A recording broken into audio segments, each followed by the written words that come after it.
Inside Story Uganda, real source of political updates.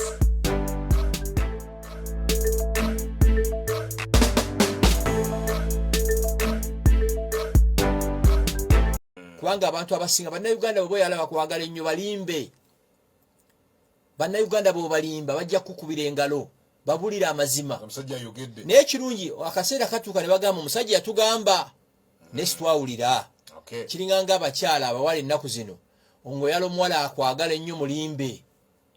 Tebaagala mazima.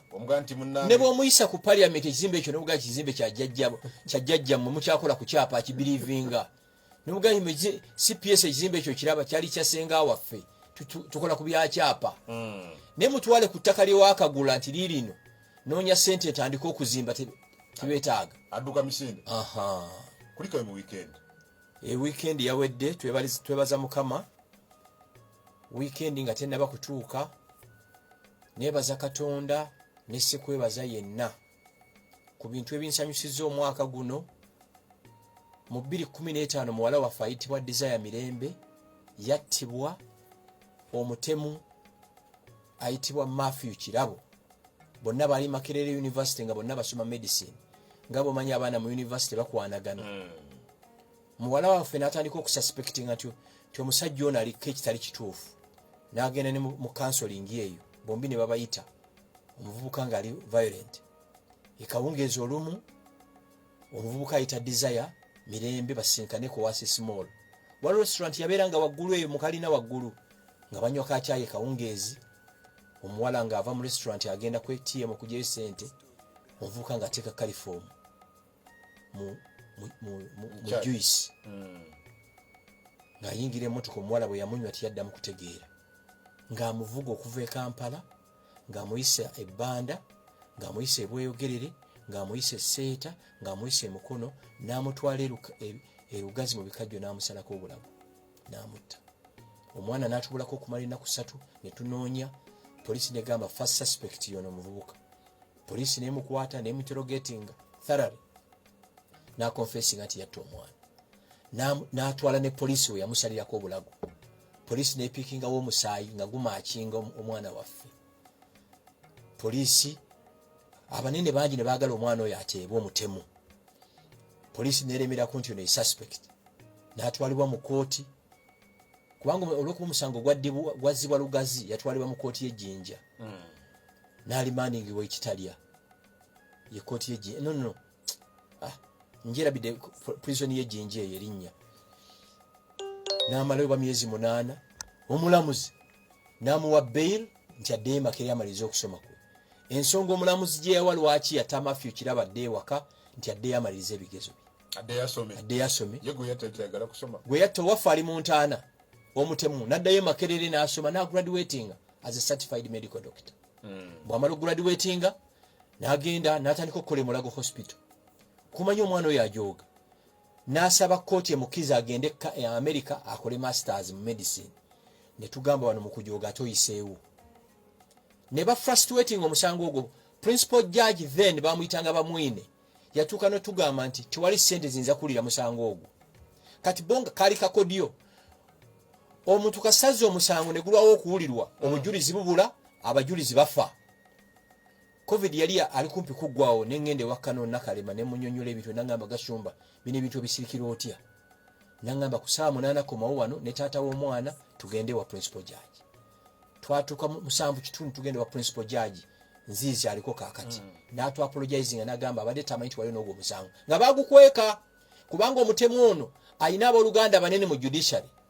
Principal judge n'atukakasa nti Covid kasitagwa ku misango egigendo sooka okuwulirwa gwegu. N'agukwasa omulamuzi gwe bayita Kaweesa. Omulamuzi Kaweesa n'atandika okuwulira omusango ogwo emukono. Nze Gashumba akugamba buli lunaku nagenda ng'emukono following omusango ogwo. Poliisi bwaleeta abajulizi abangi abalaga nti lino erisajja lye yatta omwana ono. Matthew Kirabo omutemu n'adduka n'agenda. N'adduka Somanyi yagenda right away. Kati bw'agenda oludda oluwaabi ne lusaba omulamuzi omusango guno guwulirwe in absentia ya Matthew Kirabo. Oludda oluwaabi DPP ne citing reasons omulamuzi nakkiriza nti omusango gulina okugenda mu maaso ng'ono taliiwo. Naawe ensonga omulamuzi we Kaweesa alina ekigambo kye yakozesa nti Matthew Kirabo was given an opportunity to give his side of the story. N'agaana n'adduka. Omusango ne guwulirwa. Omusango we guwulirwa ne gusalibwa in absentia nti Matthew Kirabo omulamuzi n'agamba nti obujulizi bwonna obuleeteddwa 100 bukakasa nti Matthew Kirabo yatta Desire Mirembe. Omulamuzi n'agamba musingisiza omusango nesobola mukonvictinga kibonerezo nga taliiwo. N'akwasa poliisi omulimo gw'okunoonya omutemu. Poliisi n'ebitongole byonna bye mumanyi bibadde binoonya Matthew Kirabo. Paka lwe yakwatiddwe Nairobi. FBI ne Interpol yamukwatidde Nairobi. Bwe yamukutte n'emuzza e Uganda. Era we twogera yatwaliddwa Luzira. Akomezawo ng'ennaku z'omwezi 29 asentensingibwe. Ulira. Webale nnyo Uganda Police. Grace Akulu gwe wali director wa CID then. Thank you so much. Nenebaza aba police mwena detectives abali involved mu investigating omusango guno. Nenebaza Kano Edith Nakalema. If it wasn't her, ono mutemu yali against. Nenebaza principal judge Nzeiza. Nenebaza ne DPP Muchala Abodo. Mutegera ndo. If it wasn't them, omutemu. Ulire ekirala mu nsonga eno. Bwe nayingira musango guno, omuwala omulala nampereza message nanga Mr. Gashumba, oyo musajja tiyakatta mwana omu. Waliwo ne mukwano gwaffe omulala eyabula gwe yali adeetinga. Nayenga batebereza nti yamutti. Yes. Era noono tubeera butamulemerako singa eri ettemu liri Kampala Road litambula.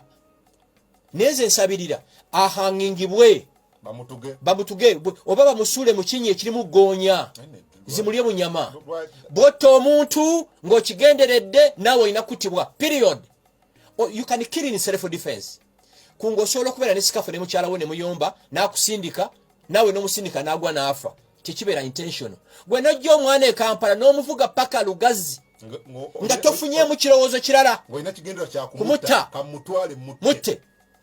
Era neewuunya lwaki gavumenti erina emmere y'abana abantu nga bano. Ekyo ekisajja kyetaaga kusuula mu pondi ya ggoonya ne zimulya mu bunyama. Kati Luzira bamusindiseyo mpaka ddi? Paka 29 kuba ajjukira abadde yabula. Omulamuzi oli Kaweesa yalina omusentensinga. Ne Happiness State Attorney yaliwo ya prosecuting omusango ogwo abadde taliwo wonna balina okukola ki okubeerawo. So thank you God. Sisobola ku resurrect. We cannot resurrect Desire Mirembe, but at least this murderer ali wali. Nenga nze ngamba kimu teyetaaga kuwa mmere y'abasibe kyetaaga kusuula mu kinnya kirimu ggoonya. So akomawo for sentencing nga 29 omwezi guno. Okay, kyasinza okuwa essanyu because you have struggled for a long time. Gwe omwali mbadde muloota n'omuloota omugenzi. Yes, kuba nali mumanyi akakana nali nkamanyi ng'asoma ku state parents. Taati we mumanyi tuva ku kyalo kye kimu. Taata w'omwana yatuuka n'awunga n'okuwunga nga takyategeera. Ompulira ndowooza. So omuntu ng'oyo mutemu bw'akwatibwa, it's a victory to Uganda Police and the judiciary. Kyekyo. Ashibinyo, it's a very sad story. I followed this and when I saw it was very bad, really. Fabayina ente. Olaba n'ente z'obadde nayo mu farm. Toyagala kugitunda nga bagenda gisala. Just a cow. Nze nyina ente baali bazitwala ninga sobola kubeerawo nga bazitwala. Kubanga oba ne bondi nazo. Fabayina ebisola wako oba ne bondi n'embwa ne weewuunya n'okwewuunya. Yes. What about you? Ne someone you dated? N'omupiikinga ku hostel? N'omutwala ne munywa ekyokunywa? Actually oyo mutemu baamukwata bwe yakonfessinga yagamba nti yali akitegedde Desire Mirembe amuleseewo bunga tasobola kukiza musajja mulamu datinga. Ate omusajja yali possessive nnyo nti nga laptop y'omuwala ayina access kuyo, password zaayo, simu z'omuwala ayina password zaazo, Facebook account, Twitter account, Instagram. Yali so possessive. Mwe abaana abawala abampuliriza essaawa zino mwegendereze egyo emiyayu egyo emiyayu gye mudeetinga boyfriend wo gino emiyayu abeera atya nga alina password y'essimu yo, abeera atya nga alina password ya TikTok account yo. Why ezaabwe bo baziyina? Buuza abawala bakubuulire. Eddenzi lyagala libe ne password ya girlfriend waayo y'essimu, Instagram, TikTok, Facebook ne TMs ng'aginako access. Lwaki mu abalenzi mu abasajja mwagala mubeere ne password zaba girlfriend zammwe mwe nga tebalina password zammwe mwegendereze nnyo abasajja abali possessive kino kanki bagambe kubanga experience eraga abasajja abali possessive babeera batemu ayagala ku owning yes. oberenga kawalake omuwala oyo yakonfessinga yabuliyako mukwano gwe challenges yalina n'omusajja oyo ng'azuuka n'ekiro nadda ku simu yo gikebera yes wakyatinze nani webale nnyo omuwala tokyalangako waabwe tomwanjulanga tomukubangako mbaga nze actually ngamba abawala omusajja nga takyalangako wammwe takwanjulanga takuba mbaga you freelancer oli free okuba ne ba boyfriends boyagala lwaki tugeza akwindamu omwana wakyale wuwe ewaabwe okimanyi osobola okuba ne kafeke master ne kakulemesa ba investor oba n'akasajja ne kakulemesa abasajja abafunyi kafeke master kabaliga omusajja nga takyala wammwe takwanjulangako takubangako mbaga you are free okudatinga bonna bw'oyagala yes mbuuza lwaki paka katonda lwanakutuusa ku muntu omutuufu anakyaleka ne bamumanya obeera n'akasajja ne kakulemerako kirabye mpulira omukazi n'agala nazaala abaana bana mu musajja oyo nesimanyi kyandiko n'ozaala omwana asooka ng'akasajja kakuba emigo kakubonyaabo n'ozaala owokubiri n'ozaala owokusatu musolo n'olwekyo bw'ogula ekintu making sure nti gw'oguzeeko asasudde omusolo era ekiraga nti asasudde omusolo ye receipt yo gyakuwa receipt actually ku nsonga ya URA kuga nti very simple walk into a supermarket buli bw'omala okugula ekintu basabe receipt receipt kitegeeza nti omusolo gwe bakugjeeko gutuuse mu gavumenti gutuuse gye gulina okulaga yes kubanga supermarkets nyingi zijja ku bantu emisolo 18% VAT nga tegutuuse bataguwaayo kiringa nga bw'onoogenda mu bank muli mukuzayo abaana mu masomero engeri yokka gyojja okukakasa nti essomero basasudde school fees nga banka siripu yo bagikubyeko stamp ontegeera so bw'ogenda mu supermarket oba oguza ebintu yasinyi mitwalo 3 oba 4 oba 5 bwegamba supermarket yo nti bannange mumpe receipt yange receipt kitegeeza ti omusolo gwe supermarket gwekugjeeko gutuuse mu Uganda Revenue Authority lwaki mbuza lwaki zino services zemulaba of course singa ombuuzizza my frank opinion eri very simple nti omusolo gwe tuwa gogulagawa naye ogwo si mulimu gwa URA gwakuŋŋaanya ensaasaanya yabalala owulidde kiringanga bw'onootumwa bwe naakwata emitwalo 25 n'enjiwa maidi wange nti gende nakasiro mu katale n'agula ebintu bya mitwalo 17 omutawaana tegubeera ku nze gubeera ku maid kati omuntu ayinza okuŋŋamba nti ne mukama wange ebintu byewaguze bitono ye kyefazzaawo okufumbira abagenyi tinagamba gula ekintu bwe kinebwe kitonde yakireese kati mwabatuuliza ku radio 4 ne radio 7 muyina ku demanding nti omusolo gwaffe gwe tuwagulagawa ontegedde ndowooza gwogwa URA guli gumu kuŋŋaanya olumala okuŋŋaanya nga bazikwasa ministry ya finance parliament ng'ezaaloketinga biliyoni 4 zigenda mu ministry gundi biliyoni 10 zigenda bwe ziti kati ate n'ekirala Ramadhan Gobi PS wa finance bw'aloketinga biliyoni 4 zigenze Sembabule mwabe Sembabule kibakakatako okubuuza ba leaders ba Sembabule ba account biliyoni 4 ze batuwa otukolera bino nga situziraba otegeera ndowooza eyo civic participation muleke kuleyinga back buli lwe muleyinga back gavumenti neewereza sente ekalungu ne mutafaayo kuzifollowinga agabbi agali ku district nga gatandiko ziko monta period kale webale abayora mwebale kubeera nga mukola omulimu ffe twongera kukubiriza bano Uganda musasula omusolo kkiriza okufuna receipt nga bwe tukutegeezezza wano tova mu supermarket nga tofunye receipt yes ogwo omuze mbadde ngula mwami tekkiriza receipt zino ze bawandikisiza peni waliwo n'abatatuwa tokkiriza receipt gye bawandikisiza peni guba tegutuuse zisigadde awo abagezi kiri kiti kankuwa example singa oguza ebintu bya mitwalo 10 nga biriko 18% VAT kitegeeza omutwalo gumu 8 nannyini supermarket azisigazza tezituuse mu URA kati wakola ku bantu nga 10 olunaku singa omwaka gumu ospendize miliyoni 10 ku miliyoni 10 no singa omwaka oguza ebintu bya miliyoni 10 mu supermarket emu nga bakuggyako 18% ezo sente zimanyi mitwalo 18 kati supermarket bwe zikujjako ne zitatuuka wa lujuki ate ne lujuki sizize musinguzi ye senkulu wa URA omulimo gwe guli gumu ku implementinga policies tax base yamuweebwa kubanga ekya URA tesobola kusolooza musolo nga gavumenti tegwa approvinze abale nnyo dekati hajota fiire olabyo ku 103 radio 4 ensonsozi ne 107 radio 7 iraka yabaye gikuru bomukama kabaliga nze Adam Kongu program entuganire mwami Frank Gashumba. Mwami Gashumba, there is a very sad story nabagenda ku nsonga ndala tukedde n'amawulire agennako omuyimbi atenga munakatemba omukyala Evelyn Lagu amaze ebbanga about 3 years nga abonaabona n'obulwadde kyaddaaki avudde mu bulamu bw'ensi eno. Evelyn Lagu amabega kawanduza gwali mwezi gwa mukaaga aina message yakola eri government kagabane government ya Uganda kutiyambe ko treatment ya kidney ebere free. It is too costly for ordinary Ugandans to afford.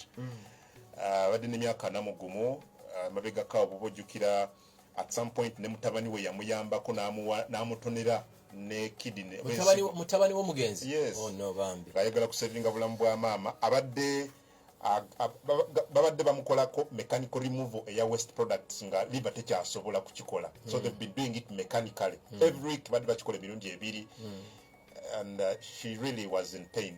Simanyi oba mumanyi but Evelyn Lagu gwenjogerako Evelyn Lagu gwenjogerako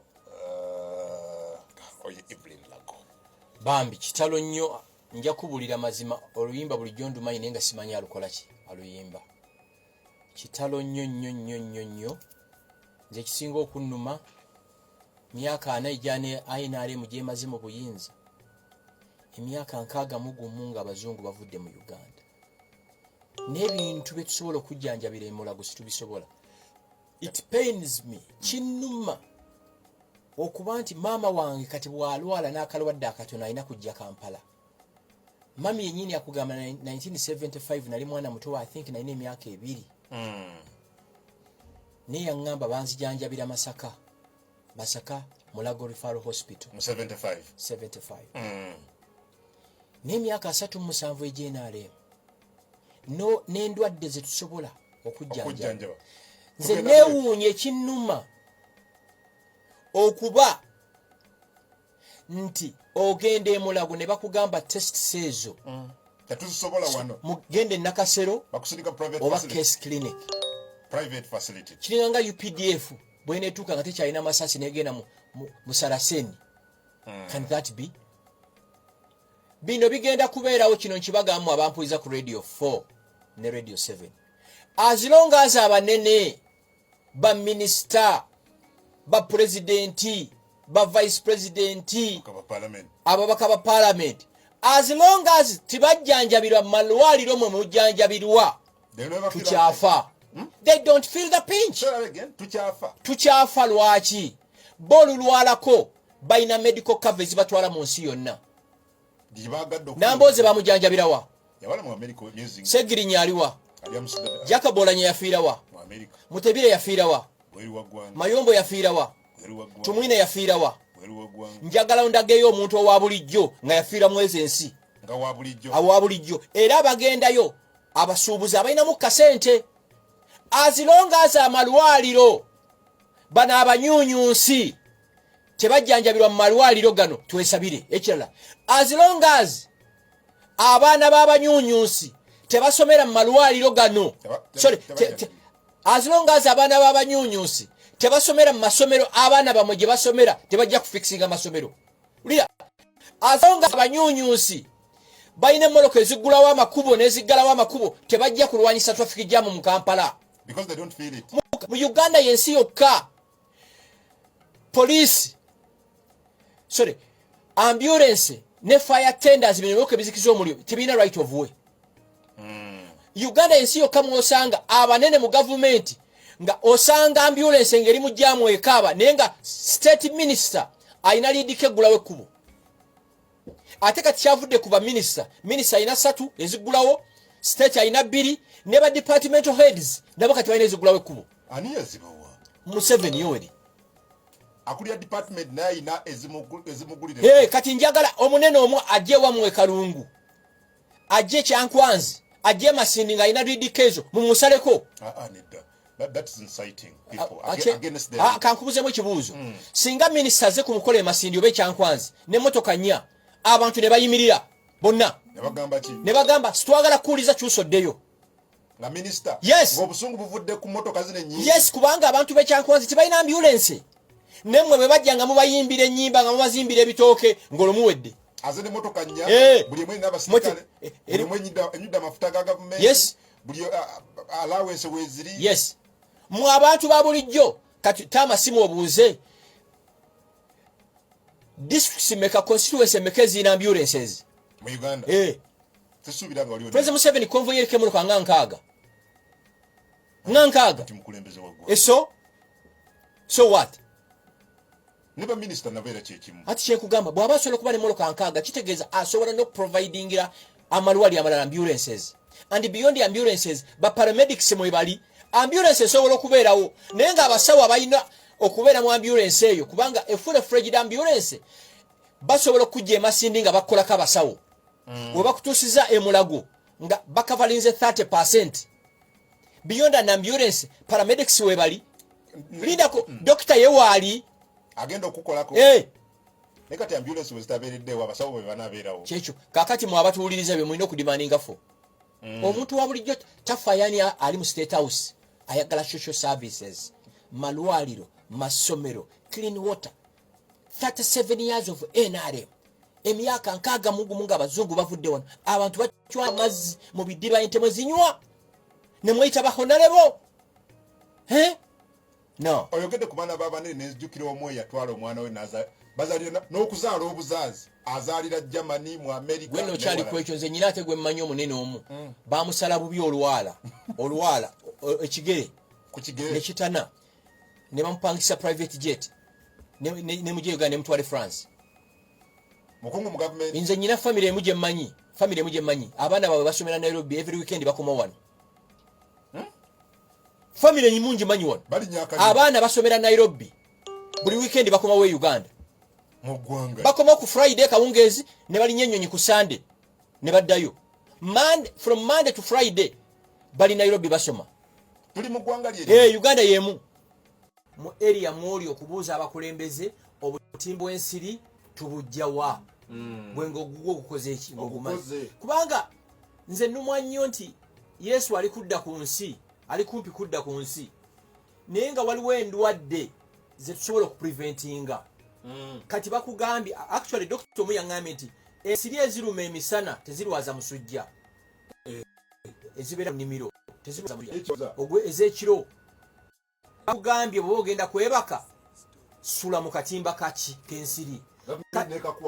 Kakati enkya mukyalawo ng'afa okujja w'ensiri mu abasiraamu nga mugamba Allah ageze si Allah tuwefuddeeko fe abakatoki nga tugamba nti fuwa egulu empeera tebiriyo bino byakwerwanako. Mbuuza nnyo ekibuuzo, waliwo abagamba mbu amaze emirimu gye ku nsi kati agenze kukola mirala mu ggulu. Abaddugavu fe tusinga okubeera abakozi abalungi mu ggulu.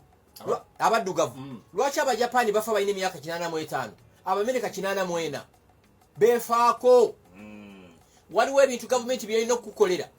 Gavumenti bw'ereeta obutimba bw'ensiri genda okajjeyo akatimba abaana bo basuze mu katimba naawe gwe wennyini atukola ki atuwuliriza olwala obulwadde obulala naye nga si bwa nsiri.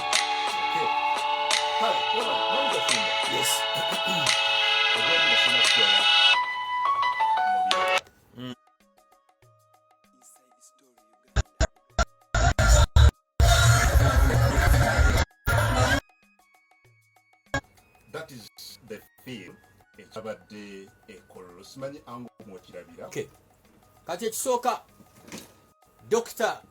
Dr. Lawrence Muganga mumanyi ate personal Vice Chancellor wa Victoria. Oli muganda wange. Dr. Muganga eyategese kino ekyabaddewo bato ya Sindi ne Shiba CMI gwe yali ekutte ng'egasimu na Uganda ekyo kyonna mukimanye basically baba musibo bane ne bamukolako obulabe kino ekyabadde koloti mwali kifunye tetwali kifunye Dr. Lawrence Muganga mujjukira nga bamuyola munna Uganda 10 ku 10 yazaalibwa Seetaawo n'asomera wano n'asoma Makerere bulabulabe ojjule bamuyola nga abayoola omubbi w'enkoko CMI junze nkyogera kubanga ebiseera by'abantu basinga okubonera CMI baali babiri saamu n'Abanyarwanda Sabatujju bebakikolanga ng'abantu be bakwata kasoba n'erinnya ga Gashumba Nkuranga Ngarambe Habimana Mahad abo bakuba emiggo 15 ate ffe kati ate oba n'amanyi bwera nga gwa Ahmed nga ate Habimana bakuba 3 yali CMI good enough yakyuka kakati Muganga n'akwatibwa ne tulwana Katonda n'atuyamba president n'interveninga n'ateebwa so Victoria University bebamu basosazi basheno kumacha siwe kiri enteekateeka zonna kati babulire from today enteekateeka zonna from day one nazirimu from day one bakusente mu Gashumba tibanaba kumpa anti ebintu bayodde bajjuza linda ko nga tibanna kyali mu kuyola kati ne URA yalumbye dda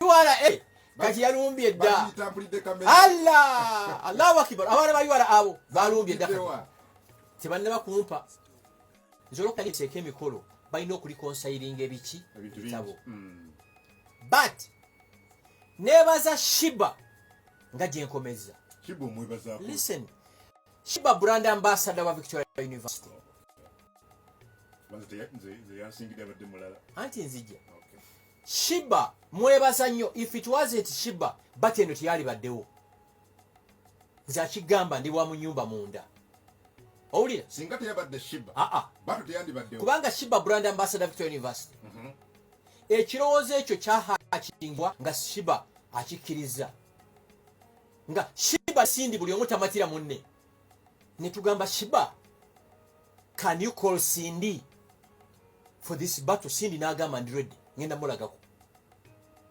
mwawule kino nakyo namutegeera Shiba business woman temubyawula mukozi wa sente very shrewd very sharp very intelligent ategera manne era yazikoze kakati ajita Cindy enda mukubi ndongo mwami Gashumba nze nabadde sebo wewe basina tata mamani mama Rahuma nedda lindako ogenti Shiba ategera manne yes yazikoze Cindy nabbe ndongo uli akagambo ka listen you can be the best writer but not the best seller emyaka 3 from today tebajja kubuza Cindy go wali osinga okuyimba nekyoli yayimbye anti nzijja Cindy mukwa njagala Cindy nga gyekomeza Cindy alina this genuine authentic smile Cindy ne bwaba aseka olaba omwana yakuzibwa mu makali mu love n'okwagala omanyiza abantu mbera nabo ne bategeera natuuse kololo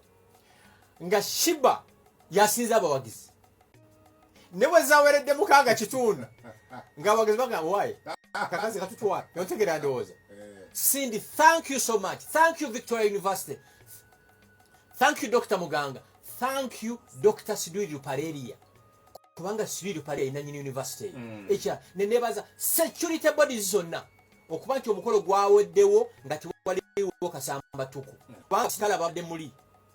Buli kika kyakoze eki kyabaddeyo. Kaakati njagala bate endala. Bate etya endala. Njagala gravity omutujju. Ayambala ganene kyenke. Eyo ulindako eyo wagiteeke nakasongola abantu banaabeerayo gulabita omutujju n'ekimenke kati ona gwe njagala lutalo apinkane ne palaso David lutalo ojja kuwulira endongo lutalo ne palaso basobola okuteekawo embeera otegera ndowooza but waliwo teekawo omwina waliwo kyetwayimu bbato ya Cindy ne kisooka ye she ekyasinza okwogerwako ekirala nga sina kwogera ekyo Cindy yafunye sente zennyini saagala zoogera wano yuara enjimanyi yafunye sente ensajja ne Shiba yafunye sente ensajja omulala nebaza speaker parliament so the deputy speaker tayebwa deputy speaker ow'eggwanga okubeera ku mukolo ogwo kikulu nnyo kitegeeza nti much as speaker nabo benjoyinga activities nga zino ekirala bawagira ekirala mu abayimbi bwe munaaba mwagala bateeka gakyuke ga protecting works zammwe abanene mubeetaaga nga baspeaker so Tayebwa thank you so much yabaddeyo ku mukolo yanyumiddwa nnyo naye kati nga ye ku level gy'aliko talina kulaga side nze kubanga jjukira nange first day Sindi ne Jackie bangamba Gashumba vaayo linda ku Sindi ne Shiba first day bonna mikwano gyange gino emyaka gye ndiko sirikeresingedda lindako kakati abawagizi ba Sindi bw'ovaayo n'oga nti mpagira Shiba abasindi bonna bajja kukyawa lindako bw'owagera Shiba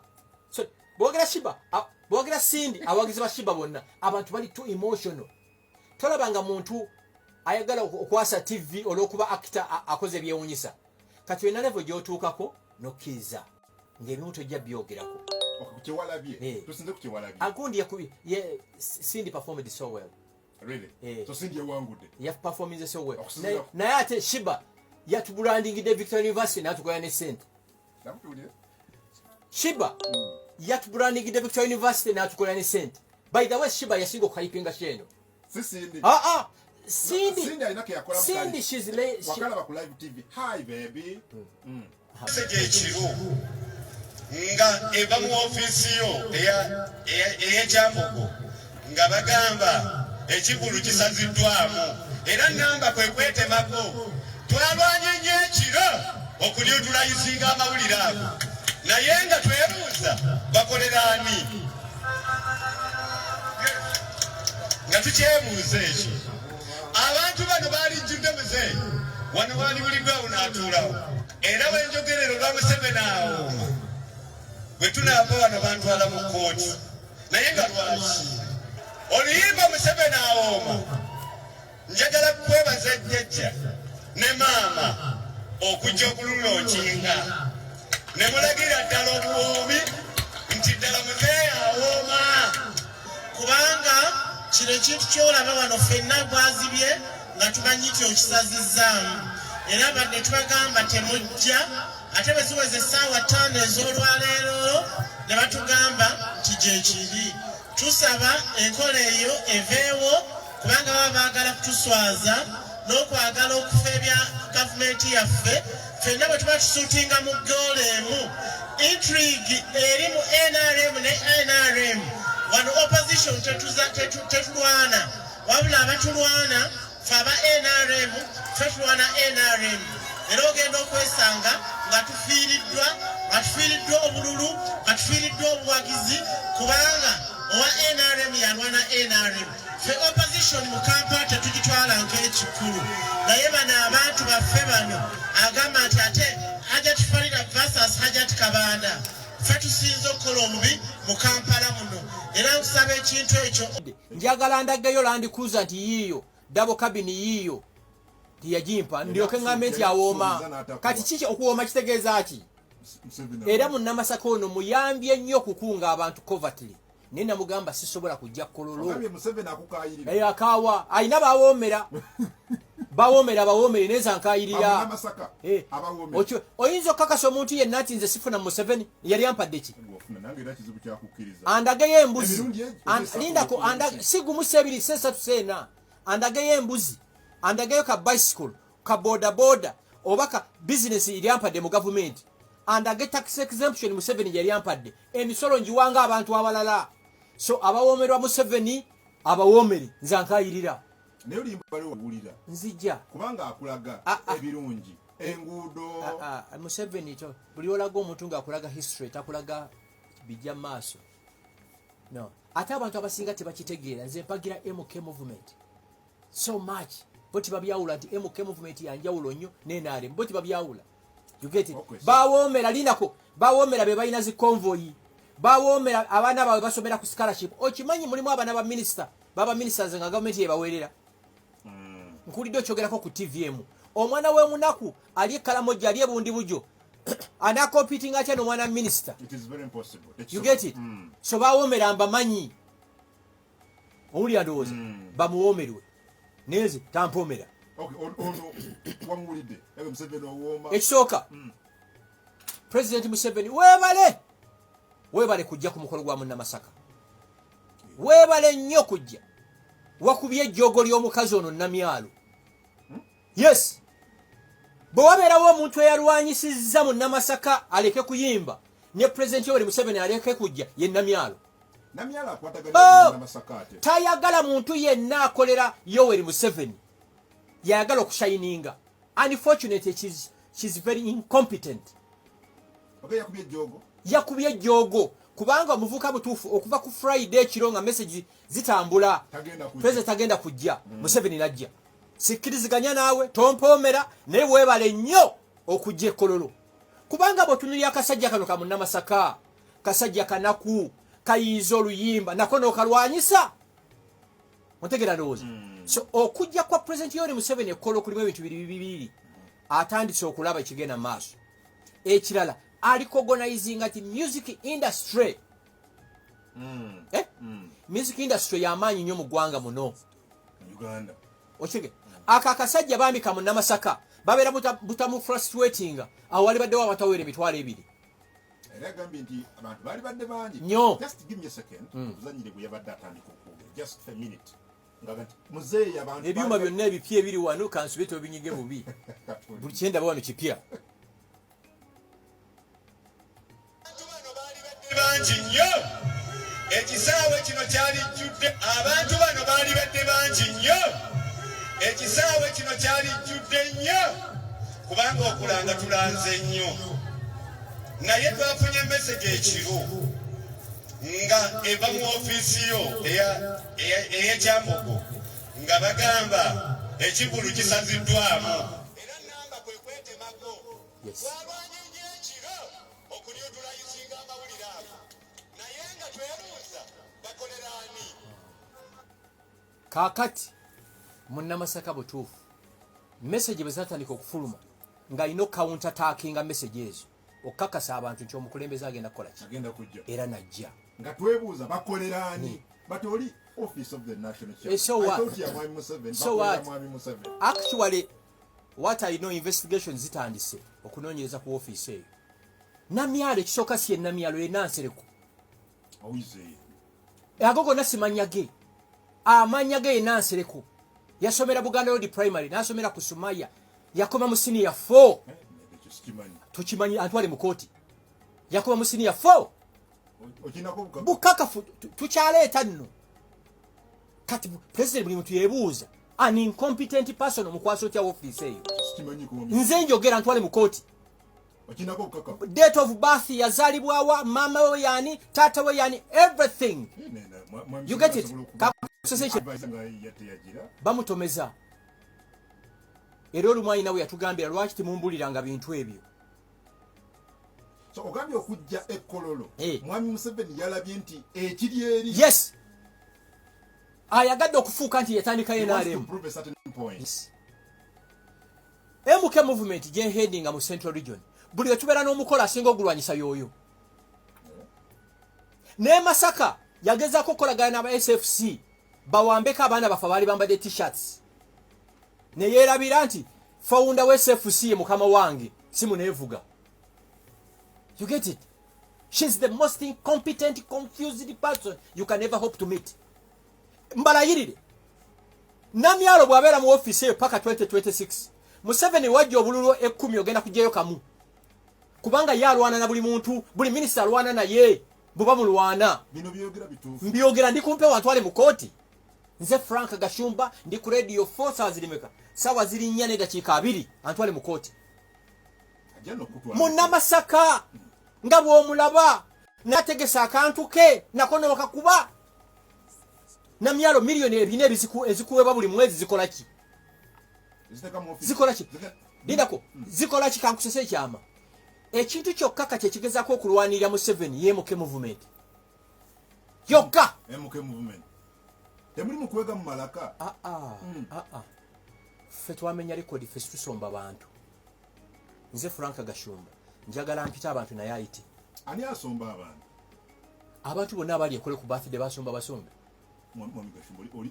so what abantu abajja ku birthday basomba basombe ne taxi ze basasula ezimu nyene number plate nzina wano mu Uganda abantu bali byaba batasomba MK ne Kyagulanyi be batasomba MK Muhoozi Kaine Rugaba the next president of Uganda ye muntu yekata somba abantu ne Kyagulanyi enkuyenje jetwala ekololo baba basomba basombe munna Masaka bambi tyasombye muntu n'omu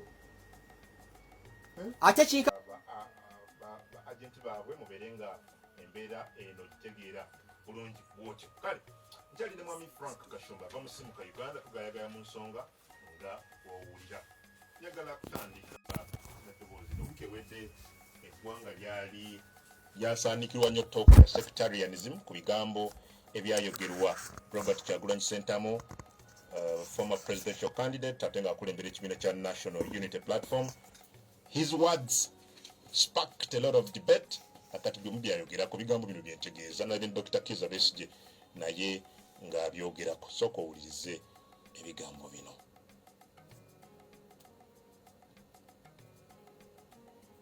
Sooka owulirize ebigambo bya Robert Kyagulanyi Ssentamu bino.